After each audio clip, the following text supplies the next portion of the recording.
To choose always what is God's is fundamental in our Christian life.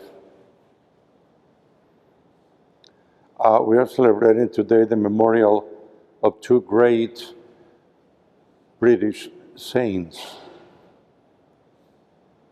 First one, the one who was the Chancellor of the Kingdom at the times of Henry VIII.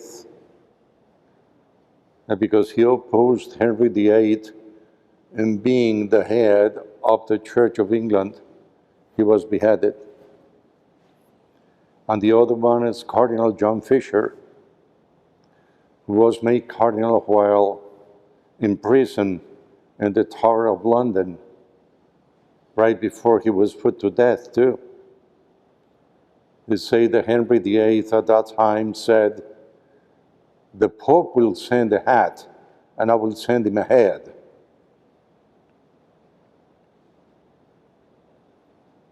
Just because he opposed himself to Henry VIII being the head of the Church of England.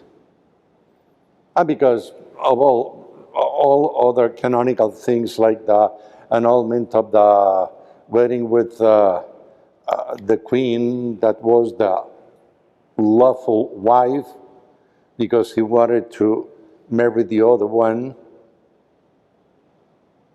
And not only the other one, but he had 6. How do we treat God's things? Have we decided to go all the way? Have we decided to put aside everything else? Fame, intelligence, everything, just to be fools for God?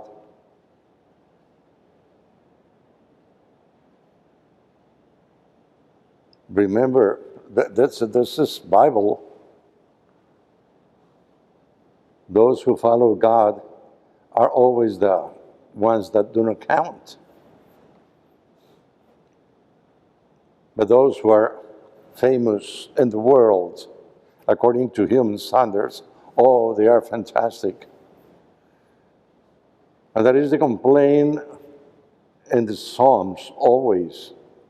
Why is it that the evil one is always successful and the one who tries to follow you is not?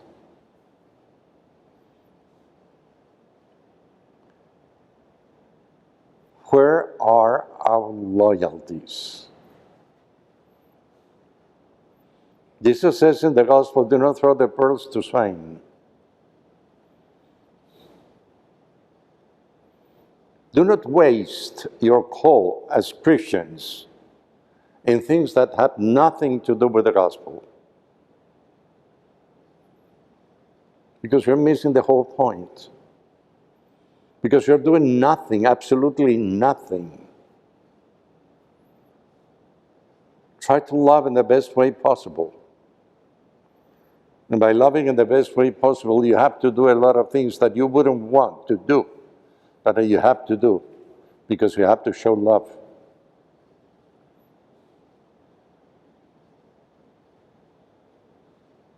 It is not easy to be rejected.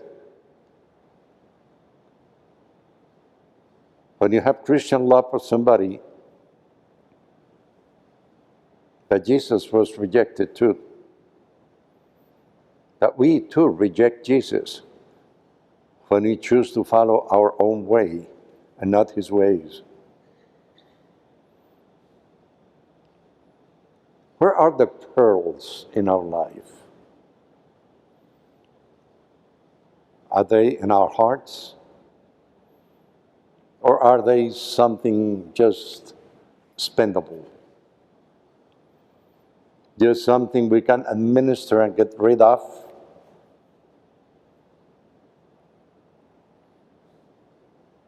We're going to meditate, at least in my homily this coming Sunday, we're going to meditate on this. God said to Abraham, get out of here and go to another land. But Abraham did that because he was looking to the future. He was looking to better things. You are going to be the father of multitudes, Abraham.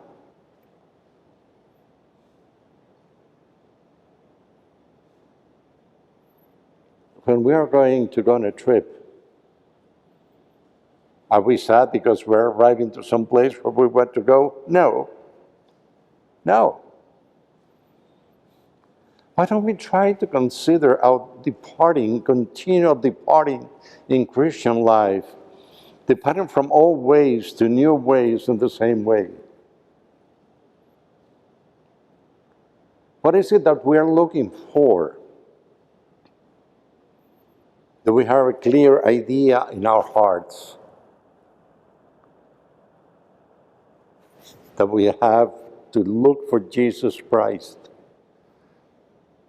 And that we can find Jesus Christ in the most unthinkable situations. Salvation is not the way we think it's the way the Lord thinks it is. You see that big crucifix? Thank God it's big enough, and we're going to miss it.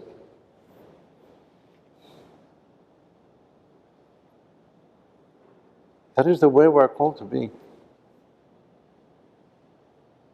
It's just easy? No. It's not easy. But it is absolutely satisfying. And by doing that, we will find peace. And we will find happiness. We say in Spanish, un santo triste es un triste santo. A saint that is sad is a sad saint.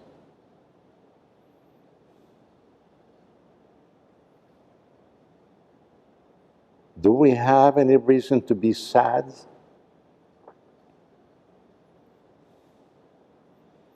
Or we have every reason to be happy and to be optimistic because of Jesus Christ? So again, the question, where are our loyalties? Where is our knowledge of Jesus? Where is our friendship with Jesus Christ? Is he somebody that is near to us? Or is somebody we put in the drawer when we do not need him? Because we are so full of ourselves that we think that we can do everything alone.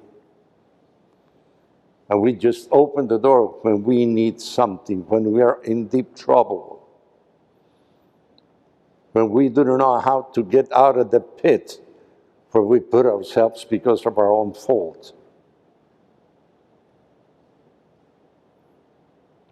That's what I say. Sometimes I think sometimes. Sometimes when you're hearing confessions, what happens? They bring you the whole cake, already done, beautiful, with candles and everything. And they say, Father, will you please take out all the ingredients of the cake? I'm in deep trouble. Not possible. You got to go back yourself and see, how did you make that cake? And you have to unmake the cake. It's our responsibility. So where is Jesus Christ in our lives?